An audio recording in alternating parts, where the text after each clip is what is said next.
Now Yes. we're up at Best Director. Do you want to do that one? Now you can go ahead. Okay. In no particular order, but I guess you can start seeing an order here. We have first Christopher Nolan for Oppenheimer. And it's for the same reason he should be nominated every year, but I can also see him almost every time being nominated then being snubbed. Because there's always, you could always, like, something's missing. Like, it's like in Interstellar, there's like, it's this amazing technical feat, but something's missing. Same thing with Inception. Same thing with, like, I think even Dark Knight, you know. I think we mentioned that when we talked about Oppenheimer, that there's always something we feel that he can develop. And in the next movie, he kind of does. Mm-hmm. So it's like, we're always waiting for the next one to be even better. But I would say... Which is a curse. yeah. Yes, I think so. We're also, like, expecting so much from him every time. Yes. That's a bit of a curse, too. But I would say that this is, like, his... this is Christopher Nolan's most, like, accomplished feat as a director. Oh, yeah. It is just, there are so many moments, and how he manages not only to keep it all, like, coherent throughout such a long timeline, but the fact that also that he manages, because, like, what he does every time, in such a straightforward story like this, he still manages to play around with time in it. Yes. Which was, in a way, confusing, but he did it well anyways. I mean, you understood it. Yeah, it comes together in the end, because you're like, you're not really following along, Not and really then there's the sure. black and white stuff, and you're like, why are they having a court hearing? And then it's just like, oh, yeah, it makes sense now, yeah. Ties it up perfectly in the end. And then, number 2 is Takashi Yamazaki for Godzilla -1. Because, yeah, it's just complimenting his amazing script.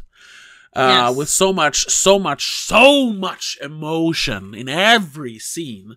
So much, like, unironic, uncynical filmmaking. Yes. And like a real passion, really. It's a big blockbuster, like, it's really a silly popcorn movie.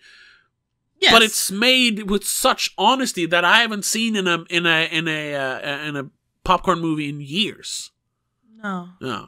So, yeah, kudos. And the fact that he, like, made, or at least partly made most of the special effects himself. Like, come on. Yes. What is this, an indie movie? Then, number 3, Ari Aster for Beau is Afraid. It's kind of hard if you haven't seen it.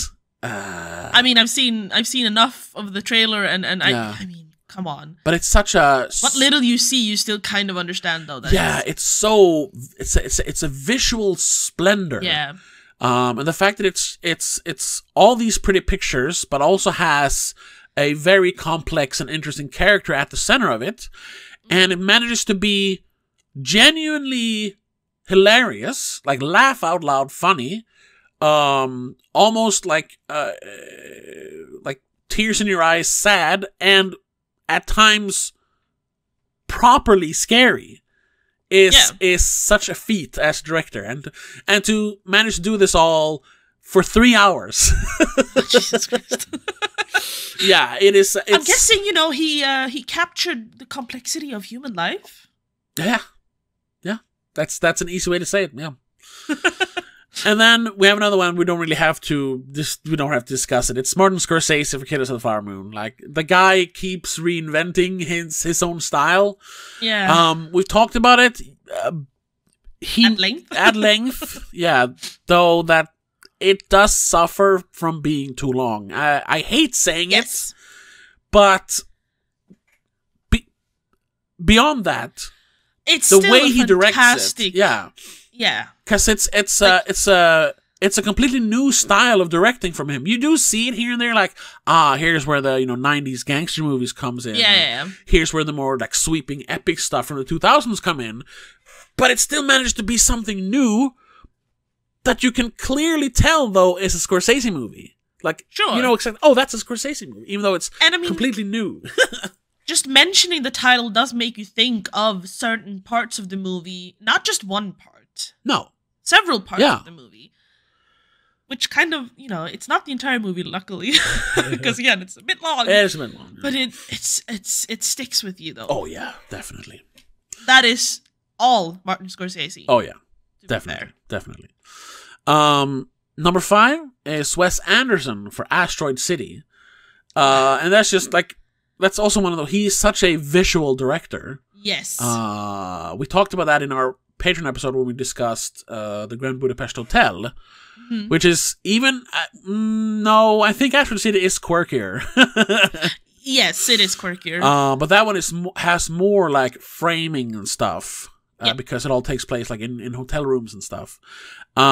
But what's special with Asteroid City, why I think when we talked about it, I considered it probably my favorite Wes Anderson movie, and I still do, even though I've rewatched some of his other stuff afterwards, is that this is also the time. I mean, he always puts some of his own like personality and his own stories in there. Yeah. But this one felt so like painfully personal.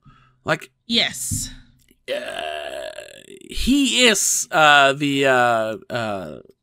what's his name? Main character? The main character. What's his name? The dad? Yeah, but the actor. Oh, I do not remember. Oh shit, what's his name? Anyway. And you know the guy. You know the guy, sorry, yeah. Like the scene between him and Jason Schwartzman. Thank you, Jason Schwartzman. Yes, the scene between Jason Schwartzman and Johansson. What's her name? Scarlett Johansson. When they, which early in the movie they kind of foresaw it. Him putting his hand on the waffle iron. You're like, why is that in there? And it makes total sense in that scene why he does it. Though. So good. I need to rewatch that movie. Yes. And then number 6, finally, this is a first in Spoiler Awards history. We have a posthumous nomination. Well, we should have mentioned that in the script as well, but that's true. William Friedkin for the Caine Mutiny Court Martial. He wrote and directed a movie, and once again, he managed to make a flat TV movie lit like story. It takes place in literally one room for 99.9% of the movie.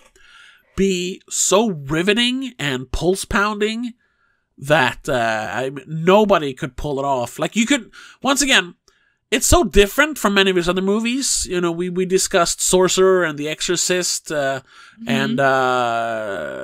did we discuss To Live and Die in L.A.? I think so. Yeah.